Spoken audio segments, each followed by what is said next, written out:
Hi guys, it's your girl Michaela Copeland here with another video.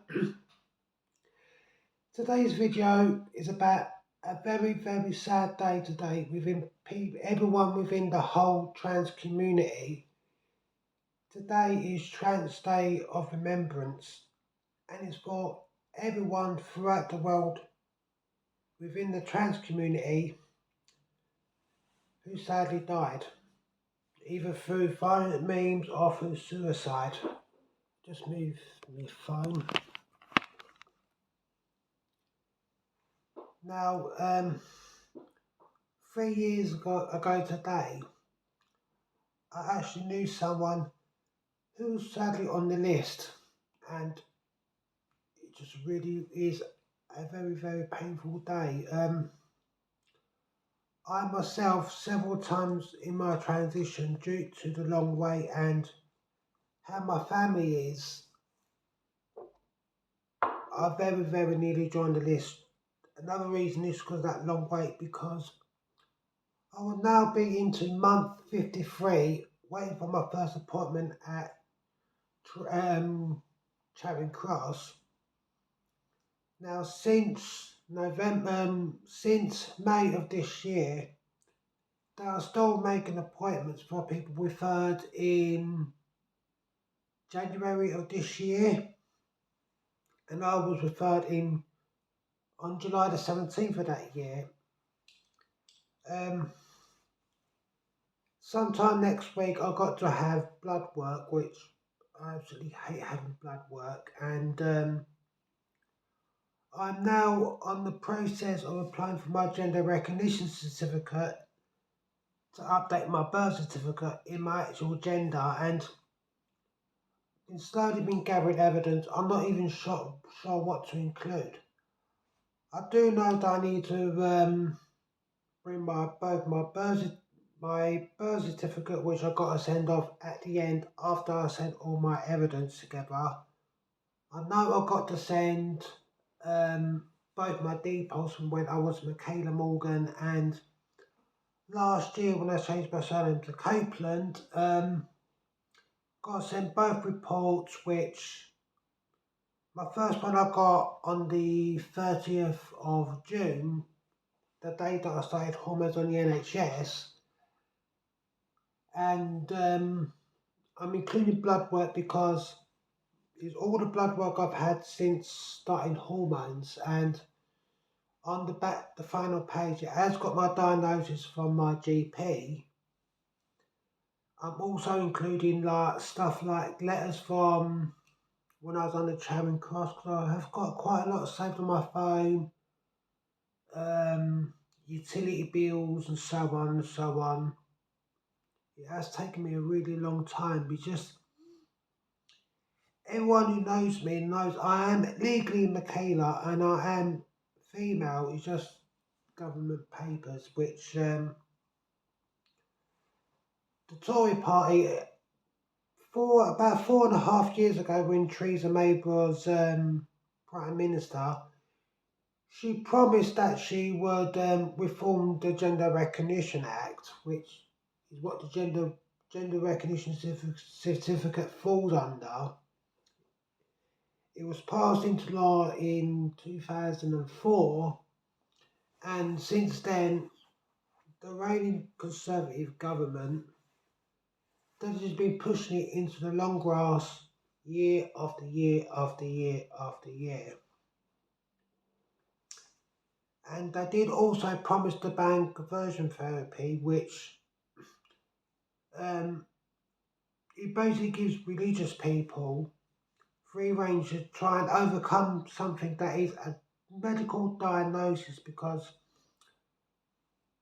I've been diagnosed by the gender specialists who see this thing day in, day out, and it is a recognised medical condition.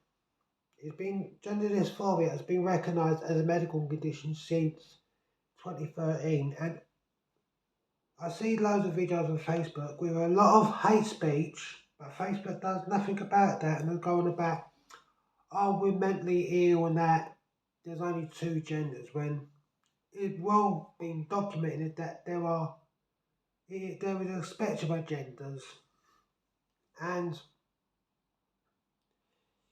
yeah, it just incredibly hard thinking of today, because last year was pretty bad, and from what I've researched online the past couple of weeks, this year has been even worse. Now, 3 years ago, I actually knew someone who was on the list. I'm not saying their name, but it always makes me think about it, because I was very nearly on the list, which I am slowly getting there. As I said, about a week's time I got to have blood work, and in January I'll be had my follow-up appointment, so I can join the list for surgery. Now, the good thing is in the UK is that we actually get to pick our surgeon, and I want to have Dr. Tina Rashida do my surgery, which I've heard a lot of great things about her, and one of the things I like about her is that when she does her walks on the rounds, she actually stops and talks to you and talks about how well the procedure went. I do actually want to have breast augmentation, but I gotta go private for that, and I have no idea about how you go private for surgery, because I went private with Gender GP for 2 years. Now I'm on NHS care. The only bad thing is going on in NHS care is that we're not allowed to have progesterone. And as you can see, I'm looking very feminine. I did cut myself shaving yesterday because I do need to shave. I know that sometime next week I've got to have another session of laser. Then after that I would have 5 more sessions of laser booked at where I'm currently having it. I know that I can get 8 sessions of laser on the NHS, which quite a lot of us gone, but it is really painful. The worst place is the top lip along the jawline, because you have not got much muscle there, and for some reason the left cheek. Luckily, where I'm currently having laser, they do place a cool fan, so it doesn't really hurt, but I do get pretty red afterwards, which I'm not too sure what it is. Maybe it's due to the hormones, because every hormone, people react to hormones in a different ways, and um, we're all on gels, patches, tablets. That is why you have blood tests to find out what your, for example, your liver function or your kidney function, your testosterone and estrogen levels. So yeah, did a bit more practice on my voice yesterday, and I'm now in the 200 club. I managed to get it to 200.3 hertz, which is right in the feminine range. I'm even amazed I even got it this far, yet alone even coming out in the first place. So yeah, if you haven't done so already, be sure to smash that like button, leave a comment down below, and press subscribe to see more videos in the future. So this is Michaela Copeland, my views on Trans Day of Remembrance, which is today, the 20th of November. I'll see you very soon, everyone. Bye.